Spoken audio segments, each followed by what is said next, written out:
Bonjour monsieur, ça va? Ça va, pasteur. Ça fait combien de temps que vous êtes au centre d'accueil? Ça fait 18 ans, pasteur. Étiez-vous 18 ans en arrière? J'étais un SDF et j'étais détrompé par la médecine. Je ne pouvais pas bouger la jambe gauche. Je marchais avec des béquilles. Vous avez perdu le mouvement de la jambe gauche. J'ai perdu le mouvement de la jambe gauche parce qu'une chirurgie a été faite et j'ai fini par perdre le mouvement. Vous marchez avec deux béquilles? Avec deux béquilles, pasteur. Deux béquilles. J'habitais dans la rue, j'avais faim. Comment vous êtes arrivé à la rue? Je travaillais dans une grande entreprise et là j'ai sorti, j'ai demandé démission. Je sais que en 2 mois j'ai tout perdu, pasteur. J'ai tout perdu. Je ne sais pas comment, mais tout est fini. Et quand j'ai regardé, je ne pouvais plus payer le loyer. J'habitais dans la rue. Dans la rue même. Littéralement dans la rue. Dans la rue, dans une situation où je n'avais même pas une couverture pour me couvrir. Vous dormez sur du carton par terre? Du carton par terre. À l'époque, j'habitais à São Paulo. Je dormais dans un endroit très dangereux.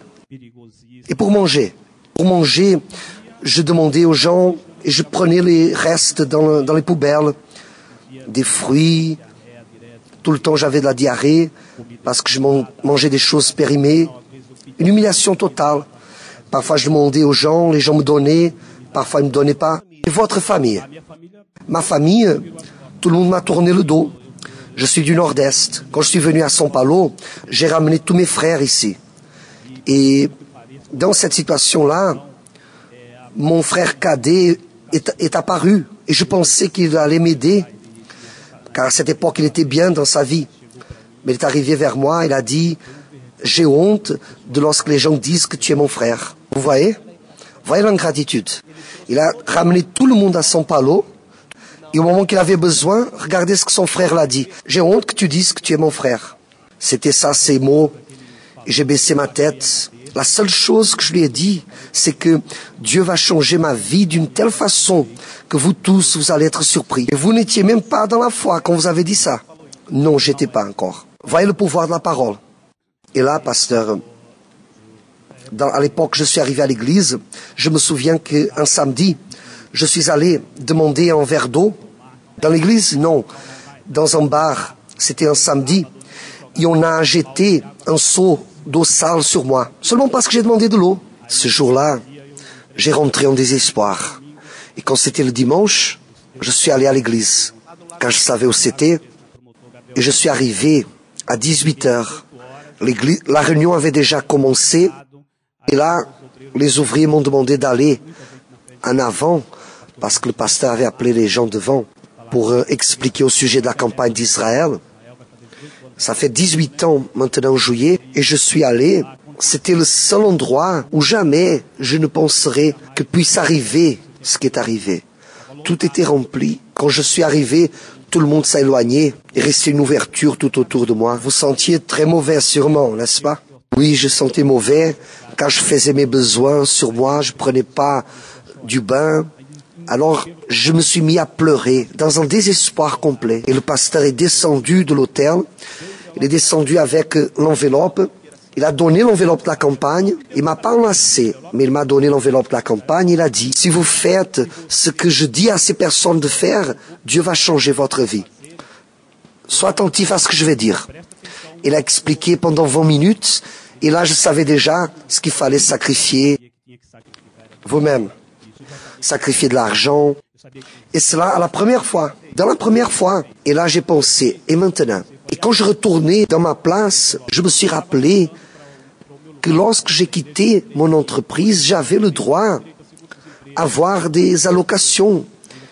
Alors j'avais encore le temps de l'avoir. Je suis allé le lundi dans l'entreprise. Et quand je suis arrivé là-bas, c'était une surprise pour tout le monde, la situation que j'étais. Alors ils ont tout préparé, tout ce qu'il me fallait. J'ai pu alors envoyer les documents pour recevoir mes allocations et on m'a dit il faut attendre entre 35 et 40 jours. Je devais accomplir mon vœu dimanche même. C'était la fin de la campagne. Quand c'était le vendredi à 15h, je suis retourné là-bas, j'ai fait la queue. Quand c'est arrivé mon tour, elle a dit non, c'est pas possible. Mais moi j'ai insisté, j'ai pleuré même. S'il vous plaît, regardez si mon nom n'est pas dans l'ordinateur. Alors elle a cherché et mon nom se trouvait là-bas avec les 5 mensualités. Chacune était de 1160 à l'époque. Et en tout, ça faisait plus de 6000. Moi, j'avais faim, car je passais faim. J'avais soif, je dormais dans la rue. Mais j'ai pas touché, ni même dans une pièce, cet argent. Et je suis allé à l'église. J'ai pris le bus, je ne payais même pas le passage, à cause de mon handicap.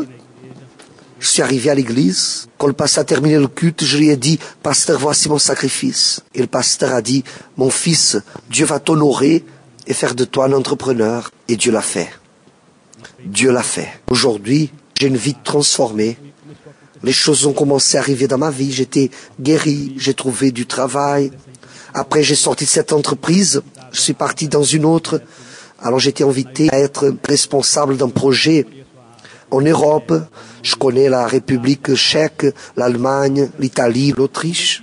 Parmi 600 employés ingénieurs qu'il y avait, Dieu m'a choisi à moi. Je parlais même pas anglais.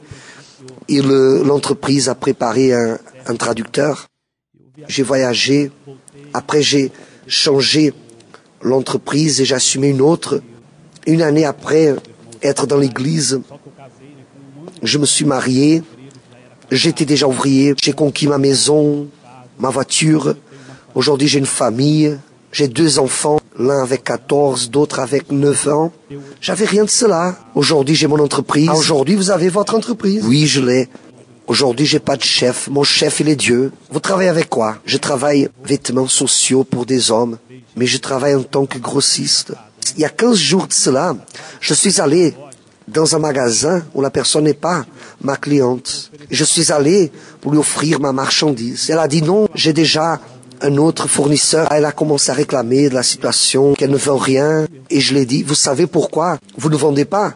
Parce que vous n'êtes pas ma cliente. Celui qui a la vie dans l'hôtel, il a l'assurance. Amen. Celui qui a la vie sur l'autel est sûr de ce qu'il parle. Aujourd'hui, pasteur, pour quelqu'un qui n'était personne, quand a été pour le premier congrès dans le temple de Salomon, l'évêque Jadson, il m'a appelé pour que j'aille là-bas et donne mon témoignage. J'étais parmi les premiers à donner le témoignage au temple de Salomon. Alors aujourd'hui, vous avez vos enfants, votre épouse. Aujourd'hui, j'ai mes enfants, mon épouse, mon appartement, ma maison, mon entreprise et surtout mon salut. Cela est mon trésor, mon trophée. Et le premier sacrifice, c'était environ 6000. Oui, 6000, un peu plus. Le dernier a été beaucoup plus que ça. C'était beaucoup plus que ça. Dieu ne vous doit rien du tout. Non, pasteur, c'est moi qui dois beaucoup à Dieu.